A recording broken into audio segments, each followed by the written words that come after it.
नमस्ते श्रोतागण। कहानी चैनल में आपका स्वागत है। आइए सुनते हैं नीलम राकेश जी की कहानी प्यार का सेतु। गेहूं बिनने के साथ साथ पड़ोस की कविता भाभी के संग रीना का गप्पों का दौर अभी चल ही रहा था कि बाहर से रजत की चहकती हुई आवाज सुनाई दी।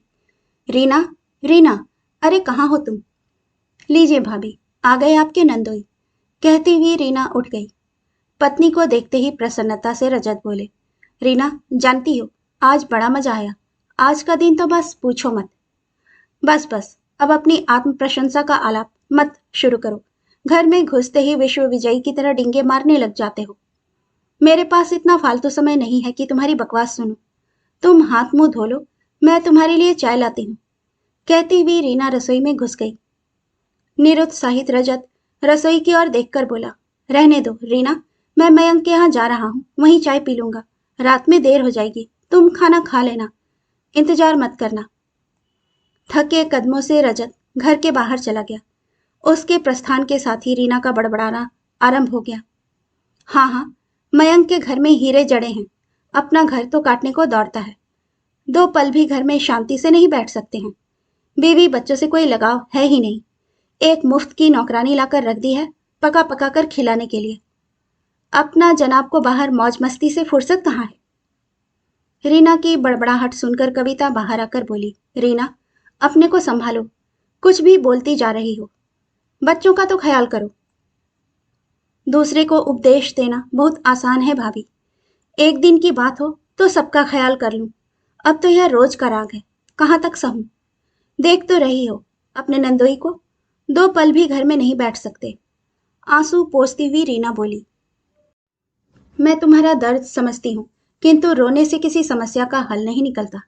रजत पहले तो ऐसे नहीं थे। जानने की कोशिश करो कि इस बदलाव का कारण क्या है। समस्या अपने आप सुलझ जाएगी। तुम हिम्मत से काम लो। और रीना, अब मैं चलती हूँ। तुम्हारे भाई साहब के आने का समय हो गया है। अगर मैं नहीं मिली तो उन्हें अच्छा नहीं लगेगा। ठीक है भाभी। कविता भाभी तो चली गई, किंतु उनके शब्द रीना के कानों में गूंजते रहे। रजत पहले तो ऐसे नहीं थे। इस बदलाव का कारण रजत, बदलाव, कारण रजत, बदलाव, बदलाव रजत। कुछ महीनों से चली आ रही मानसिक उलझन ने अचानक एक डर की सिहरन का रूप ले लिया।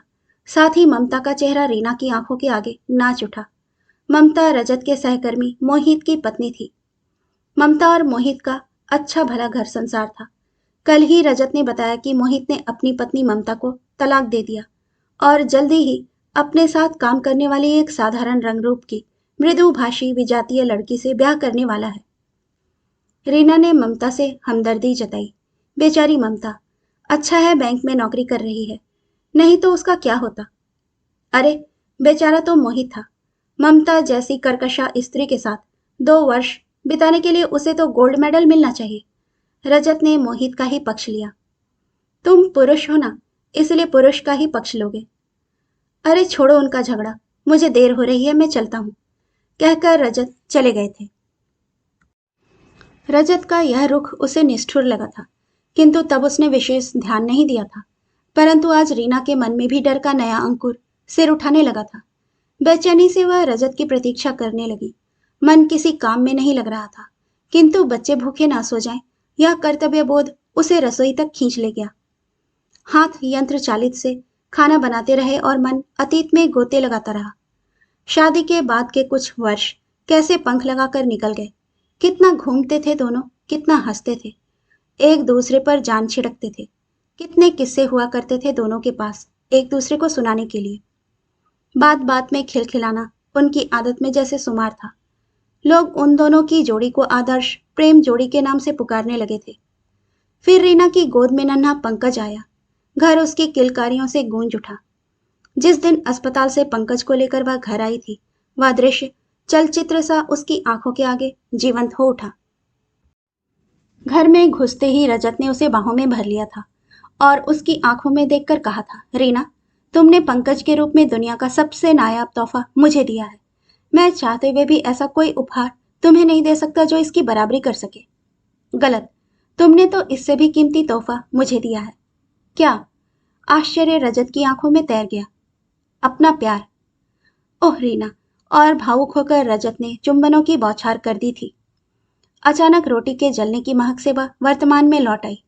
जल्दी जल्दी रोटी सेक कर बच्चों को खिला पिलाकर सुलाया।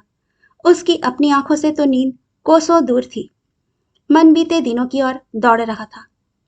पंकज की पैदाइश के साथ घर भर गया था, साथ ही काम का अतिरिक्त बोझ भी बढ़ गया था। अभी पंकज 1.25 साल का हुआ था कि प्रशांत का आगमन हो गया। दो दो बेटों की गौरवशाली मां तो बन गई थी वह, किंतु काम के बोझ के नीचे दब गई थी। न नींद पूरी होती, न शरीर को आराम मिलता। घूमना फिरना सपने की बात हो गई। स्वभाव में चिड़चिड़ाहट आने लगी। कुछ महीने तो रजत भी उसके साथ रहकर घर पर ही शाम गुजारते रहे। फिर धीरे धीरे वे अपने दोस्तों के पास अकेले ही जाने लगे। उसका अकेलापन बढ़ता गया, साथ ही चिड़चिड़ाहट भी। कुछ ही हफ्तों पहले रजत के साथ हुए झगड़े का दृश्य रीना की आंखों के आगे कौंध गया। साहित्य प्रेमी रजत उस दिन ऑफिस से बड़े ही चहकते हुए आए। रीना भी उस दिन उत्साहित थी। सारा कामकाज निपटाकर रजत की प्रतीक्षा कर रही थी बाजार जाने के लिए। किंतु घर में घुसते ही रजत झटपट तैयार होकर बोले, रीना, आज बहुत बड़ा कवि सम्मेलन है। बहुत बड़े बड़े कवि आए हैं। जानती हो, नीरज जी, सोम ठाकुर जैसे दिग्गज कवि आए हैं। मैं तो पूरा ही सुनकर आऊंगा।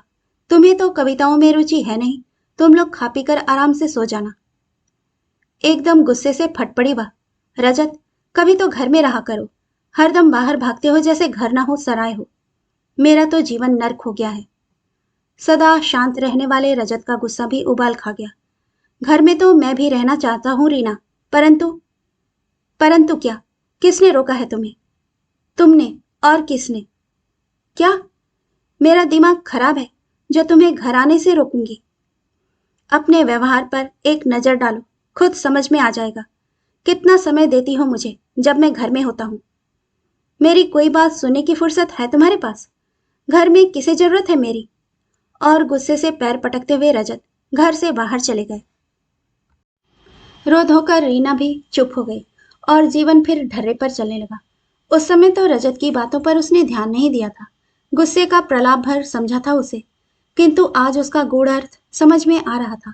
रीना की आंखें आश्चर्य से फैलती जा रही थीं। क्या मेरे ही व्यवहार का रूखापन रजत को बाहर धकेल रहा है? तभी घंटी घनघना उठी और वह वर्तमान में लौट आई। घड़ी पर नजर डालकर उठ गई। अभी रात के 12:30 ही बजे थे। जल्दी से बाहर का दरवाजा खोला। दरवाजे पर रजत बड़े अचरज से उसकी ओर देख रहे थे। न चीर परिचित बड़बड़ाहट, न उलहना। अंदर नहीं आओगे? हाँ, हड़बड़ाकर चेते रजत और जल्दी जल्दी कमरे की ओर बढ़ गए। खाना लगा दूं, खाओगे? नहीं, मैं खाकर आया हूं। मुड़कर रजत आश्चर्य से पत्नी की ओर देखकर बोले। जब तक रीना दरवाजे बंद कर कमरे में पहुंची, रजत कपड़े बदलकर पलंग पर लेट चुकी थी। रीना भी नाइट लाइट जलाकर बगल में लेट गई। बात आरंभ करने की हिम्मत जुटाने लगी, किंतु गला बार बार अवरुद्ध होता जा रहा था। इससे पहले कि रीना कुछ कह पाती, रजत के खर्राटों की आवाज आने लगी। रीना ने मुड़कर निश्चिंत सोए हुए पति की ओर देखा। ऐसा स्नेही पति उसके व्यवहार के कारण उससे दूर होता जा रहा है। पिछली छोटी छोटी बातें अपने गूढ़ अर्थ के साथ उसके मानस पटल पर उभरने लगी। रात उसने आंखों में ही काट दी थी, अतः प्रातः पलकें कुछ बोझिल थीं, परंतु सब कुछ नित की भांति सामान्य गति से होता रहा। बच्चे स्कूल चले गए, रजत भी ऑफिस चले गए। रह गई वह और उसका अतीत उस पर हावी होता रहा। पूरा दिन वह अपने और रजत के आपसी व्यवहार का विश्लेषण करती रही। जागृत विवेक उसे बहुत कुछ दिखा रहा था। शाम को रजत देर से घर आए और खाना खाकर जल्दी सो गए, परंतु रीना की आंखों में नींद नहीं थी।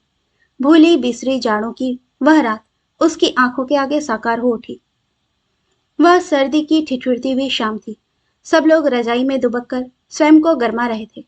वह भी नींद के आगोश में जाने को पूरी तरह उद्यत थी। रजत ने उसे कुछ बताना चाहा था। रीना, सो गई हो क्या? नहीं। क्या है? तुम्हें कुछ बताना था। क्या? उठो तो सही। क्या है? सोने भी नहीं देते हैं। अभी तो 8 ही बजा है। दिन भर खटती भी तो हूं, अब चैन से सोने भी नहीं दोगे? ओफो रीना, तुम तो हर समय लड़ने को तैयार रहती हो। मेरी समझ में नहीं आता क्या करूं। मयंक के घर जाता हूं तो तुम्हें आपत्ति होती है, घर में रहता हूं तो तुम मेरी बात सुनने को तैयार नहीं होती हो। आखिर खाने पीने और सोने के अतिरिक्त भी इंसान की कुछ आवश्यकताएं होती हैं। अच्छा, बताओ भला, तुम्हारी कौन सी आवश्यकताएं पूरी नहीं हो रही? गुस्से से उठ बैठी थी वह।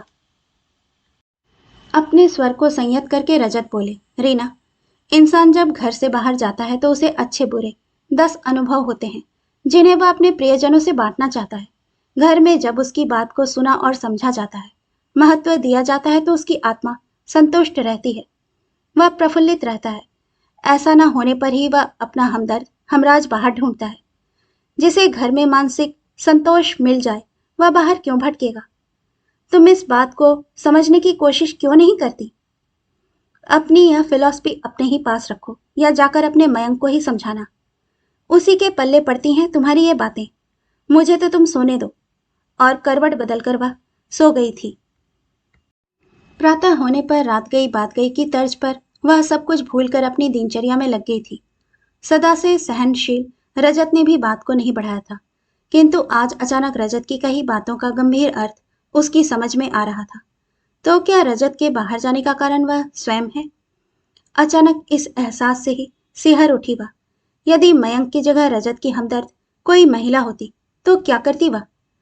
अपने पैरों पर वह स्वयं ही कुल्हाड़ी मार रही थी। घड़ी पर नजर पड़ी तो चौंक गई। घड़ी भोर के 4 बजने की सूचना दे रही थी। पिछली कई रातें यूं ही जागकर काट चुकी थी वह, किंतु आज अपनी भूल को सुधारने का निर्णय लेकर निंद्रा देवी की गोद में निश्चिंत होकर वह समा गई। रीना, रीना, उठो। हाँ, रीना, कैसी तबीयत है? उठो, चाय पी लो। रजत उसके बालों में हाथ फेर रहे थे। तबीयत? वह हड़बड़ाकर उठ बैठी। खिड़की के बाहर फैली धूप उसे मुंह चिढ़ा रही थी। अरे, कितना बज गया? 9 बजा है। इतना घबरा क्यों रही हो? रजत ने स्नेह से उसके हाथ पर अपना हाथ रख दिया। 9? बच्चे? वह रजत की ओर देखने लगी। बच्चे स्कूल चले गए। टिफिन? ब्रेड में मक्खन लगाकर दे दिया था। हल्की मुस्कान के साथ रजत ने जवाब दिया। तुमने बच्चों को तैयार करके भेजा, मुझे क्यों नहीं जगाया? अरे, क्या हो गया? तुम्हारी तबीयत खराब थी तो मैंने तैयार कर दिया। रोज तो तुम करती ही हो। अब तुम्हारी तबीयत कैसी है? रजत ने उसके माथे को छूकर पूछा। प्यार भरा यह स्पर्श रीना के अंतर्मन को छू गया। रजत को उसकी कितनी चिंता है और भावना मोम की तरह पिघलकर नैनों से बह निकली।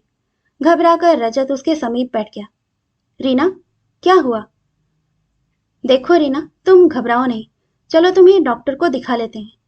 घबराहट रजत के चेहरे पर साफ झलक रही थी। नहीं, मैं ठीक हूं। स्वयं को संभाला उसने। और यह आंसू? पत्नी का चेहरा हाथ में लेकर रजत बोला। तुम आज छुट्टी ले लो रजत। छुट्टी तो मैंने आज ले ली है। सच? हाँ। ओह रजत, तुम मेरे साथ हो तो मैं बिल्कुल ठीक हूं। लेकिन तुम्हारी तबीयत? मुझे कुछ नहीं हुआ, बस मुझे तुम्हारा साथ चाहिए, कहती हुई रीना पति के आगोश में समा गई। पत्नी की आंखों में प्यार और समर्पण की चमक और उसका बदला हुआ रूप आने वाले सुखद भविष्य का विश्वास दिला रहे थे। प्यार के इस सेतु पर दोनों मुस्कुराकर चल पड़े। कहानी सुनने के लिए आपका धन्यवाद। श्रोतागण, आपसे विनम्र अनुरोध है कि कृपया कहानी पसंद आए तो इसे लाइक और सब्सक्राइब जरूर कीजिएगा। धन्यवाद।